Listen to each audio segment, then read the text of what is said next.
చెప్తా అధ్యక్ష. ఈ సర్వే 50 రోజులు జరిగింది, ఒక్కరోజు కాదు. ఇండ్ల దగ్గర కూడా వెళ్ళారు. కల్వకుంట్ల చంద్రశేఖరరావు గారు ఎమ్మెల్యే గజ్వేల్, కల్వకుంట్ల తారక రామారావు గారు ఎమ్మెల్యే సిరిసిల్ల, తన్నీరు హరీష్ రావు గారు ఎమ్మెల్యే సిద్దిపేట, పద్మారావు గారు MLA Secunderabad, Palla Rajeshwar Reddy MLA Secunderabad, Pochampally Srinivas Reddy MLC మన అదొకటి. అదేవిధంగా అధ్యక్ష, అదేవిధంగా మా మిత్రుడు పాయల్ శంకర్ గారికి కూడా తెలవాలి, శ్రీమతి డికే అరుణ మహబూబ్ నగర్ ఎంపీ. అధ్యక్ష, వీళ్ళందరూ సర్వేలో పాల్గొనకుండా నేను అడిగిన కొంత మిత్రులను, అందులో ఉన్న వాళ్ళని, ఏందా సారు ప్రధాన ప్రతిపక్ష నాయకుడు, లేకపోతే వీళ్ళంతా మంత్రులు చేశారు, ఎందుకు సర్వేలో పాల్గొంటలేరంటే, అన్నా నువ్వు ఇచ్చిన సర్వేలో ఇంతకుముందే చెప్పకనే పెద్దలు శ్రీనివాస్ యాదవ్ గారు చెప్పారు ఒక మాట, మీరు ఇన్ని వివరాలు అడిగితే మా సార్ వాళ్ళు ఎట్లిస్తారని. 5వ పేజీలో ఏముంది అధ్యక్ష, మీ భూమి వివరాలు చెప్పండి అని అడిగినాం అధ్యక్ష. ఒక్క దెబ్బకే చంద్రశేఖరరావు గారు, తారక రామారావు గారు, హరీష్ రావు గారు వీళ్ళందరూ ఎవరు సమాచారం ఇవ్వలేరు అధ్యక్ష. ఇప్పుడు మేము ఏమడిగినాం అధ్యక్ష, దీంట్లో అందరూ 3,54,138 మంది సర్వేలో పాల్గొంటే ఇక్కడున్న ఎమ్మెల్యేలు, మంత్రులు అందరూ వివరాలు ఇస్తే భూముల వివరాలు అడగంగానే సర్వేలో పాల్గొన్నారా అధ్యక్ష? సర్వేలో పాల్గొన్న వాళ్ళు వెనకాల నుంచి శంకర్ని పాడు చేస్తున్నారు అధ్యక్ష, అబద్ధాలు చెప్పి. శంకర్ మంచోడు అధ్యక్ష, నాకు తెలుసు పర్సనల్గా, కానీ ఆయనను కూడా ఖరాబ్ చేసి ఇంత ఇంత ఇంత ముఖ్యమైన ఇంత ఇంపార్టెంట్ మనం చర్చ చేస్తుంటే ఈ తప్పుడు నివేదికలు తీసుకొచ్చి ఈ లెక్కలు మాట్లాడుతున్నారు అధ్యక్ష. నేను ఒకటే మాట చెప్పదలుచుకున్నా, 1931 కాదు, అంతకంటే ముందు 1941, 51, 61, 71, 81, 91, 2001, 2011 ప్రతి 10 సంవత్సరాలకు జనాభా లెక్కలు చేసింది అధ్యక్ష. 2014లో నరేంద్ర మోడీ గారు ప్రధానమంత్రి అయిన తర్వాత 2021 జనాభాని ఈ రోజు వరకు లెక్కిస్తలేరు అధ్యక్ష. ఎందుకంటే వాళ్ళకి జనాభా లెక్కించడం, బలహీన వర్గాలకు వాళ్ళ హక్కులు ఇవ్వడం భారతీయ జనతా పార్టీకి ఇష్టం లేదు అధ్యక్ష. ఎందుకంటే భారతీయ జనతా పార్టీ నిజంగానే ఈ దేశ ప్రధానమంత్రి నరేంద్ర మోడీ గారు బలహీన వర్గాలకు ఏదైనా సాయం చేయాలి అనుకుంటే 2021 జనాభా లెక్కలు ఈ రోజు వరకు 2025 సంవత్సరం జనవరిలో ఉన్నాం అధ్యక్ష.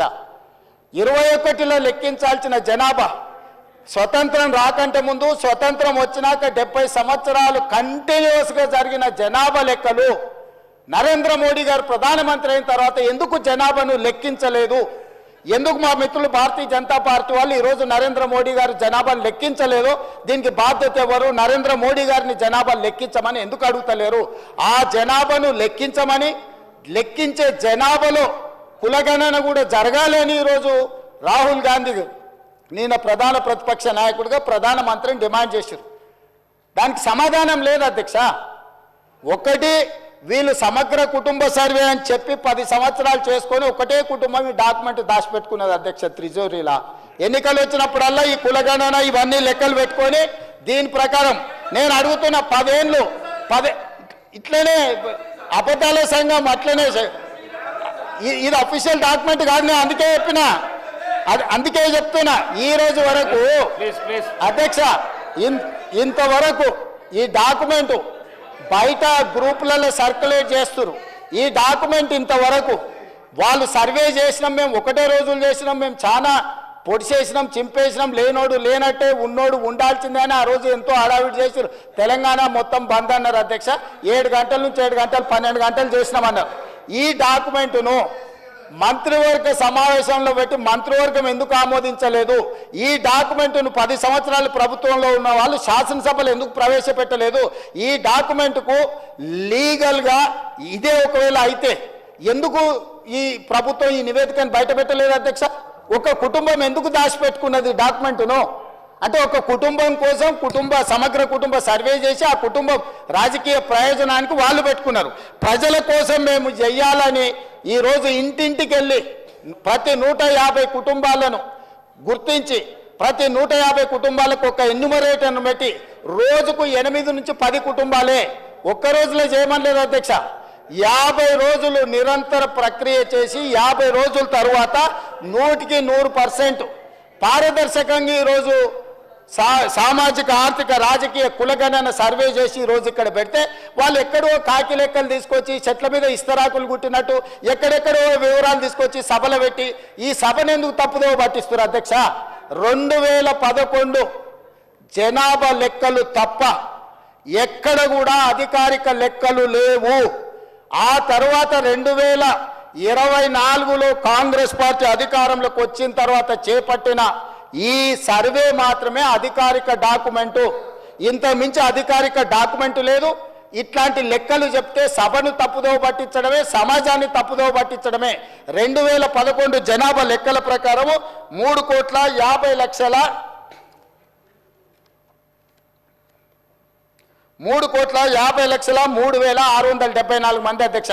2011 జనాభా లెక్కల ప్రకారం.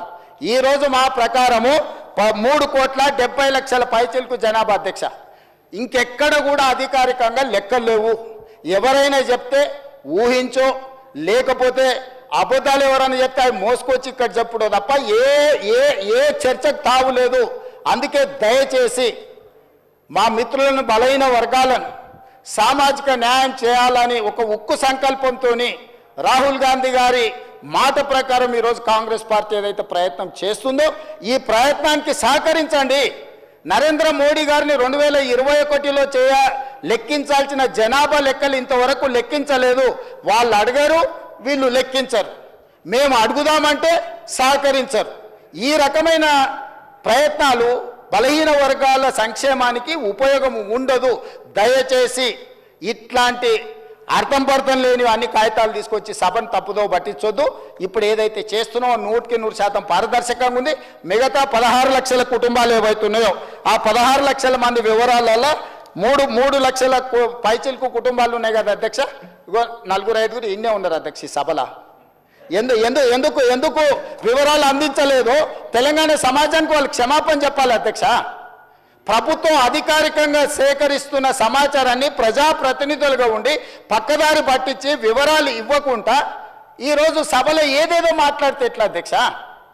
దయచేసి సహకరించండి. ఇప్పుడు కూడా నేను కోరుకుంటున్నా హరీష్ రావు గారిని, చంద్రశేఖర్ రావు గారిని, తారక రామారావు గారిని, పద్మారావు గారిని, పోచంపల్లి శ్రీనివాసరెడ్డి గారిని, వీళ్ళందరినీ నేను కోరుకుంటున్నా దయచేసి ఈ సర్వేలో పాల్గొనండి, వివరాలు ఇవ్వండి. ఇవాళ బలహీన వర్గాలకు న్యాయం జరిగే విధంగా మనం చర్యలు చేపడదాము. ఇన్ని సంవత్సరాల ఆలస్యమైనా కనీసం ఇప్పుడైనా వాళ్ళ కోసం పనిచేద్దాము. ఇక 42% రిజర్వేషన్ గురించి మా మిత్రుడు శ్రీనివాస్ యాదవ్ గారు అన్నారు. నేను ఒక మాట సూటిగా వారికి సమాధానం నేను చెప్పదలుచుకున్నా. చట్టపరంగా 42% రిజర్వేషన్ ఇవ్వాలి అని అంటే రాజ్యాంగ సవరణ జరగాలి. కానీ రాజకీయంగా వినండి రాజకీయంగా ఈ వేదిక మీద నుంచి నేను మాట ఇస్తున్నా. మా పిసిసి అధ్యక్షుడి గారితో నేను మాట తీసుకొని వచ్చిన అధ్యక్ష. మా పిసిసి అధ్యక్షుడు మహేష్ కుమార్ గౌడ్ గారిని నేను అడిగిన, ఒకవేళ చట్టపరంగా 42% ఇవ్వడానికి అవకాశం లేకపోతే పార్టీ పరంగా రేపు జరగబోయే స్థానిక సంస్థలలో కాంగ్రెస్ పార్టీ 42% సీట్లు ఇస్తామని చెప్పినాం అధ్యక్ష. ఇవాళ మేము సిద్ధంగా ఉన్నాం. మీరు సిద్ధంగా ఉన్నారా? నేను ఇవాళ సూటిగా అడుగుతున్న బీఆర్ఎస్ను, బీజేపీని, మా పార్టీ 42% రేపు జరగబోయే స్థానిక సంస్థల ఎన్నికలలో 42% సీట్లు మా పార్టీ ఇస్తుంది.